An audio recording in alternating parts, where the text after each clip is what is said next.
All right, so we've got some really interesting material to dive into today. You guys sent this in about the Transfiguration of Jesus. And yeah, it should be a fascinating one. Yeah.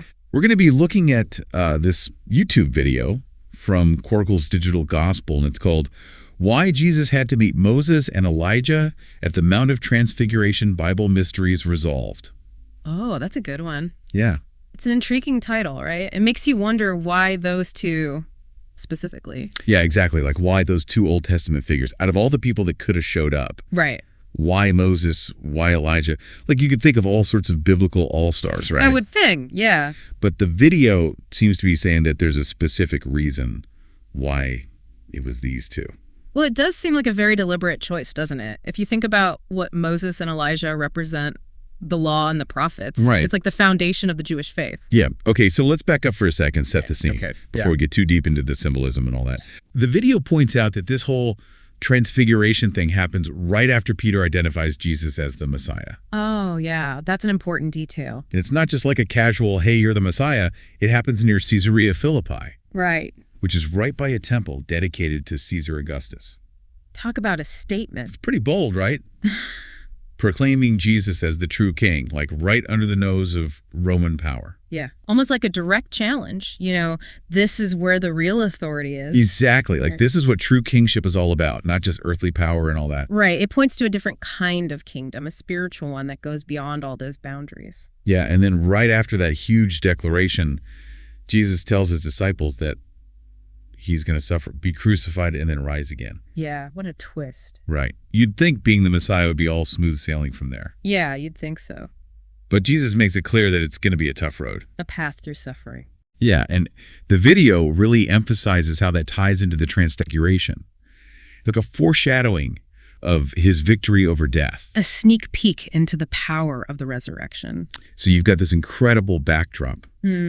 You know, Peter's declaration, the symbolic location, and Jesus predicting his own suffering and resurrection. It's all connected. And then, bam, we're whisked up to the mountaintop for the Transfiguration itself. And it's not just any ordinary mountaintop experience. Yeah, no kidding. It's described as this incredible transformation. Right. Jesus' appearance changes completely, like radiating light. Yeah, it sounds like his divinity was shining through. Absolutely. And it's not just like a gentle glow either. No. The Gospels make it sound like a dazzling spectacle, like blindingly bright. Like the sun. Yeah. His clothes are this brilliant white, and his face, it's like shining like the sun. Wow. I can't even imagine how the disciples managed to keep their eyes open. It must have been overwhelming. Totally. And then on top of that, you've got Moses and Elijah showing up. That's the part that always gets me. Yeah. Like, why them? What's the video's take on their appearance? Well, we were talking about it before, right? Moses representing the law given by God to his people, and then Elijah representing the prophets. Yeah. The ones who spoke God's word and prepared the way for the Messiah. So it's like they're symbolically passing the torch to Jesus. Exactly. Acknowledging that he's the culmination of everything they stood for. Right. It's like God's giving a visual confirmation through these two major figures from the Old Testament that Jesus is the fulfillment of the law and the prophets. The long-awaited Messiah. Yeah. Okay, that makes a lot of sense. But then things get even more intense. Oh, yeah. Because a bright cloud appears and envelops them. Right. And then a voice, presumably God's, says, "This is my son whom I love. Listen to him." And that scene, you know, it echoes what happened at Jesus' baptism when God spoke from heaven. But this time it's different, right? It is. Because now the disciples are there to witness it too. Exactly. They see it and hear it firsthand. It's like they got front row seats to this divine revelation. Yeah. No wonder they were terrified. Right. The video even says they fell to the ground in fear and reverence. It was a theophany, a visible manifestation of God's presence. Wow. It was meant to leave no doubt in their minds about who Jesus really was. For those of us who might not be super familiar with that term, theophany, could you break that down a bit? What does it actually mean? Sure. So theophany is basically when God reveals himself to humanity in a visible way. Okay. It's God breaking through from the unseen world to make his presence known. I see. And there are lots of examples in the Bible, like when God appeared to Moses in the burning bush or to Jacob in a dream.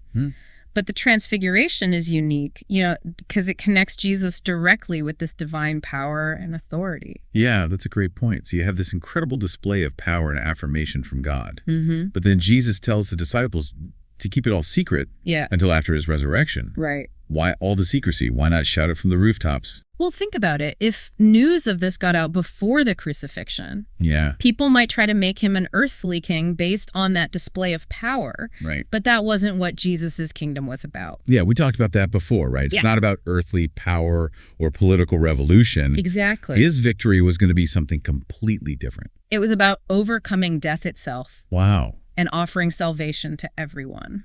The video also mentions how this secrecy connects to something the disciples asked Oh, yeah.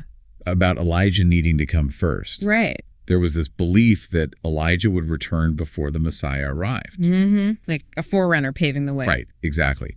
And then Jesus explains that John the Baptist actually fulfilled that role, Yes. even though he had been executed. He came in the spirit and power of Elijah, Why? preparing people's hearts for Jesus. So even though John didn't do the same miracles that Elijah did, Right. he was essentially the Elijah figure prophesied to come before the Messiah.